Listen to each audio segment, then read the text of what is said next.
여러분들 안녕하십니까? 오늘 안교 교과 방송 매일 말씀 나눔 시간에 참여하신 성도님들을 진심으로 환영합니다. 말씀을 밝히 이해하고 우리의 마음 가운데 교훈을 얻어서 활기에 찬 믿음 생활을 영위하는 이 하루가 되시기를 간절히 바랍니다. 이제 함께 기도하시고 시작하도록 하겠습니다. 하늘에 계신 아버지 하나님, 저에게 이 하루를 주셔서 감사드립니다. 참으로 하나님의 말씀 가운데 주님의 뜻을 바르게 이해하는 일상이 될 수 있도록 도와주시고, 저희들이 늘 성령의 인도하심 가운데 말씀이 전해주시는 그 빛을 따르는 삶을 살아갈 수 있도록 이 하루도 우리와 함께 하시고 축복하여 주옵기를 예수님의 이름으로 간절히 기도드립니다. 아멘. 오늘 교과의 제목은 받은 은혜를 따라 은혜를 나누는 자입니다. 오늘 우리는 에베소서 5장을 복습합니다. 우리가 이 장을 읽어보면 바울이 다른 사람들과의 관계 가운데서 어떻게 복음을 실천하라고 요청하는지 알 수 있을 것입니다. 이 권면들 중에 오늘 여러분들에게 특별히 의미 있는 것이 발견된다면 그것을 간직해 두셨다가 안식일에 안교 교과 나눔 시간에 함께 여러 반생들과 그 은혜를 나누게 되시기를 바랍니다. 이 5장은 바로 전절인 에베소서 4장 32절부터 읽기 시작해야만 그 의미를 놓치지 않을 수 있습니다. 서로 친절하게 하며 불쌍히 여기며 서로 용서하기를 하나님이 그리스도 안에서 너희를 용서하심과 같이 하라. 우리는 교회 연합이 교회의 목적이라고 하는 사실을 배웠습니다. 그리고 그 실천 방안으로 상호 간의 친절과 관용과 용서의 정신으로 살아가야 한다는 권면을 들었습니다. 그리고 이제 5장에 와서 그 이야기를 계속하고 있는 것입니다. 어제 우리가 4장을 살펴보면서 우주적 차원에서의 구원과 하나됨을 강조하는 측면을 살펴보았었습니다. 하지만 4장에서도 물론이고 5장에서도 아주 구체적이고 실천적인 하나됨에 대한 권면들을 우리가 찾을 수 있다고 하는 것입니다. 오늘 우리는 그 계속 이어지는 메시지를 함께 살펴봅니다. 우리가 하나님 백성 되었다고 하는 것은 하나님께서 우리에게 베푸신 용서와 은혜를 다른 사람들에게 나눔으로써 우리가 그들의 모본이 되라고 하는 그런 말씀으로 그것을 이해할 수 있습니다. 우리는 그래서 하나님을 모본하는 사람들이 되어야 합니다.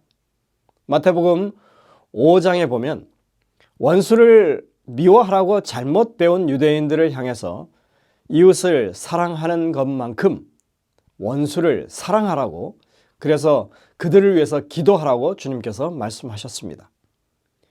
그것이 하늘 아버지의 자녀가 해야 할 본분이라고 그렇게 강조하십니다.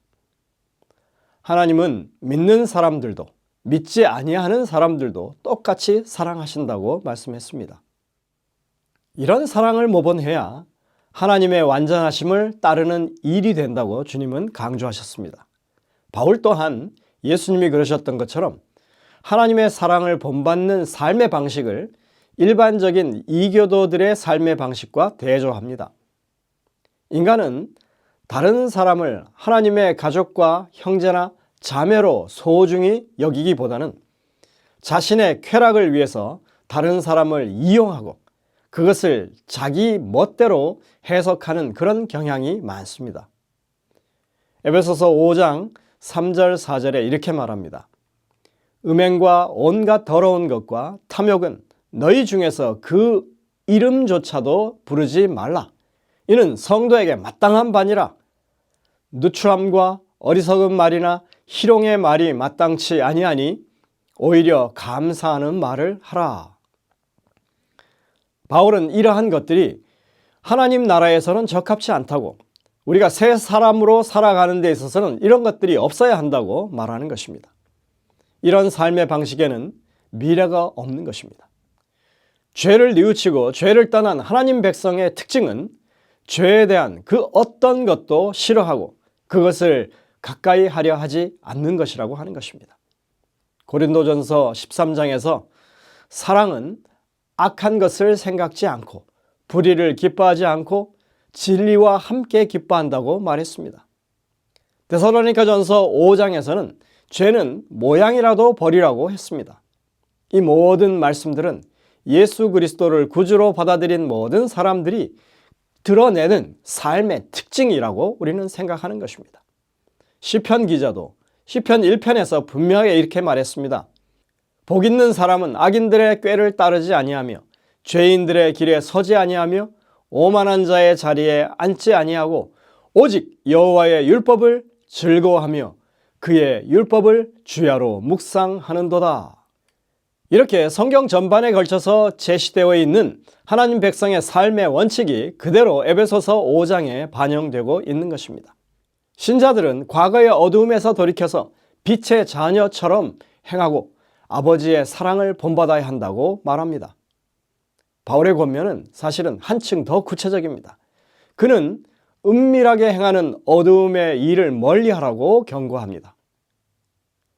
은밀히 행하는 어두움의 일이라는 것이 무엇일까요? 바울이 언급하고 있는 것은 어쩌면 당시에 우상 숭배하는 사람들이 행했던 은밀한 의식을 말했을 수 있습니다. 그런 의식들에는 의례, 음란하고 추악한 일들이 그 입회식에서 수행되었다고 하는 것입니다. 하지만 이 바울이 5장 3절부터 5절에 이미 언급했듯이 일반적인 음행, 더러운 일, 탐욕스러운 것, 그리고 누추함과 어리석은 말, 희롱의 말을 하는 이런 것들을 가리킨다고 이해할 수도 있는 것입니다. 모두 일반적인 것들이죠. 사실 우리의 마음속에서 일어나는 악한 생각들은 남들이 알지 못하는 일들입니다. 은밀히 행해지는 악인 것입니다. 우리 하나님께서는 사람의 중심을 보십니다. 그것은 결코 피할 수가 없습니다. 그분은 우리의 생각을 감찰하시는 분이십니다. 하나님 보좌를 옹이하고 있는 그룹 천사들을 묘사할 때 그 특징의 하나가 눈이 가득했다고 말하고 있습니다. 저는 이 말씀을 생각할 때 오늘날 거리마다 설치되어 있는 CCTV를 연상합니다. 이 세상에 카메라가 얼마나 많은지, 한국은 범죄자의 위치나 동선을 즉각 파악할 수 있는 도구로 그렇게 쓰고 있죠. 하나님의 보좌를 옹이한 그룹 천사들의 눈은 세상을 바라보고 있습니다. 하나도 숨길 것이 없이 그 눈에 다 드러나는 것입니다. 하나님은 우리가 숨기려 하는 모든 은밀한 죄악을 다 보고 아십니다. 그러니 남들이 모른다고 하나님께서 모르실 것이라고 생각하는 그런 위선을 우리가 어리석다고 말할 수 있는 것입니다. 그런 삶과는 대조되게 우리는 그리스도의 빛 안에서 살아야 한다고 바울이 말합니다. 에베소 3장 13절 14절입니다. 그러나 책망을 받는 모든 것은 빛으로 말미암아 드러나나니 드러나는 것마다 빛이라. 그러므로 이르시기를 잠자는 자여 깨어서 죽은 자들 가운데서 일어나라. 그리스도께서 너에게 비추이시리라 하셨느니라. 이 말씀은 그렇게 어렵게 풀 말씀이 아닙니다. 매우 단순하게 생각하시면 됩니다. 사람은 숨기려 하고 하나님의 말씀은 그 감추인 것을 드러내십니다. 하나님의 검은 살았고 운동력이 있어서 좌우에 날선 어떤 검보다도 예리해서 우리의 마음과 생각을 찔러 쪼개기까지 그렇게 우리를 감찰하신다고 성경은 증언합니다. 즉 하나님의 말씀은 우리의 양심을 깨우치신다고 하는 것입니다. 숨길 수가 없는 것입니다. 하나님의 빛이, 말씀의 빛이 우리에게 비치면 우리의 숨은 죄악이 다 드러나게 된다고, 우리 양심으로 그것을 깨닫게 된다고 하는 것입니다. 그러나 영적으로 잠자는 사람들, 영적으로 죽은 사람들, 그 양심이 둔해서 그것을 깨닫지 못하는 사람들에게 대해서 말하는 것입니다. 그래서 죽은 자여, 말씀의 빛으로 깨어나라고, 일어나라고 그렇게 말씀하시는 것입니다. 그리스도께서 말씀의 빛을 비추시니까 지금 일어나야 할 때라고 말하는 것입니다. 이런 의미에서 다음에 이어지고 있는 그 권면들은 분명하게 이해가 됩니다. 술 취함으로 삶을 낭비하기보다는 하나님의 사랑에 감사를 드리며 시간을 아껴야 할 그런 상황이라고 말씀하는 것입니다. 구약 성경에서는 하나님의 기별을 이해하지 못하고 헤매는 제사장들을 가리켜서 술 취했다 이렇게 표현합니다. 물론 그 당시의 제사장들은 실제로 술을 즐기는 제사장들이었던 것이 맞습니다. 하지만 하나님께서 위임하신 이 말씀 사역을 게을리해서 발생하는 영적인 우둔함, 그리고 분별력과 판단력을 상실한 것을 술 취함으로 가리키기에 충분한 것입니다. 바울은 명확하게 말하고 있습니다. 술 취하지 말라. 이는 방탕한 것이니 오직 성령으로 충만함을 받으라. 여기서 술 취하지 말라고 하는 그 말은 독주에 취하지 말라고 하는 그런 말이죠. 우리는 오히려 성령에 충만해야 한다고 말합니다. 성령에 충만한 삶이라고 하는 것이 어떤 것인지 19절에서 이어서 말합니다. 시와 찬송과 신령한 노래들로 서로 화답하며 너희의 마음으로 주께 노래하며 찬송하며 20절입니다. 범사에 우리 주 예수 그리스도의 이름으로 항상 아버지 하나님께 감사하며 21절 그리스도를 경외함으로 피차 복종하라. 여러분들 이 내용을 한마디로 말하면 예배가 삶이 되는 것 이렇게 말할 수 있습니다. 성령이 충만한 삶이라고 하는 것은 하나님을 경배하는 삶입니다. 찬양이 있는 삶입니다. 감사하는 삶입니다. 말씀을 묵상하고 깨닫는 삶입니다. 자신을 내세우지 않고 서로를 위해 봉사하는 그런 삶입니다. 이런 것이 하나님을 기쁘시게 하는 일이다. 이렇게 바울은 권면합니다. 말씀의 빛이 인도하시는 대로 따라가는 삶은 모든 착함과 의로움과 진실함에서 드러나게 된다고 말합니다. 순수하고 의로운 것, 진실한 태도가 하나님 백성의 특징이 된다고 하는 사실을 잊어서는 안 될 것입니다. 그리고 5장 후반부에서 바울은 그리스도인 남편과 그리스도인 아내에게 조언하면서 하나님의 사랑을 본받으라고 하는 주제를 이어가고 있습니다. 하나님을 예배하는 삶을 우리가 살게 된다면 가정은 그런 모습을 가지게 될 것이라고 분명하게 교훈하는 것입니다. 그래서 교회를 향하신 그리스도의 자기 희생적인 사랑은 그리스도인 남편의 모본이 되었고 그리스도를 향한 교회의 진실함은 그리스도인 아내의 본보기가 된다고 그렇게 말하고 있습니다. 인간의 성이라고 하는 이 선물을 방탕하고 이기적인 방식으로 남용하는 대신에 그리스도인 남편과 아내는 서로를 존중하고 귀하게 여기는 한 몸이 되어야 한다고 말합니다. 자녀는 부모의 사랑을 본받습니다. 마찬가지로 우리는 하나님의 사랑을 본받는 사람이 되어야 하고 오늘 우리는 다른 사람들에게 그런 사랑을 실천함으로써 하나님의 사랑을 증거하는 사람들이 되어야 한다고 바울은 가르칩니다. 오늘 영감의 교훈에 보면 그리스도를 본받으라고 그렇게 권면합니다.